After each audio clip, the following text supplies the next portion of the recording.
Hello guys, আসসালামু আলাইকুম রহমতুল্লাহ বরকাত। আশা করি সবাই ভালো আছেন। রাত 11:30 বাজে, বন্ধুদের বাসায় থেকে যাওয়ার পথে তুমুল বৃষ্টি। ওই গাড়ি আসতেছে, রাস্তায় ঘিরে পানি ভাইয়া বাজা লাগছে। কি শুধু পানি, পানির ভিতর দেখে গাড়ি চলাচল করলে দেখতে ভালোই লাগে। দুই সাইডে পানিগুলো কি সুন্দর উপর দিকে উঠে, খুব সুন্দর লাগে। হ্যাঁ, রোদ পার হইলাম। কি সুন্দর বৃষ্টি। হয়তো আমি বৃষ্টির ভিতরে, আমার মাথার উপরে ছাতা আছে, ক্যামেরার উপরে বৃষ্টির ভিতরে হাঁটতে ভালোই লাগে। ওই দেখে, ও কি সুন্দর। একটা গাড়ি গেলে পথে পানিগুলো কি উঁচা হয়।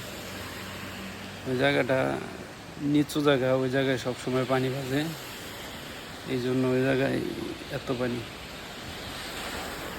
কি সুন্দর বৃষ্টির সময়, ভালোই লাগে রাস্তাঘাটে গাড়ি ঘোড়া চলাচল দেখতে। কি সুন্দর ডিস্ট্রিক্ট, অনেক সুন্দর। ইহার মধ্যে শোরুমের সামনে দিয়ে কত পানি পাচ্ছে, গেছে জুতে ভিজায়।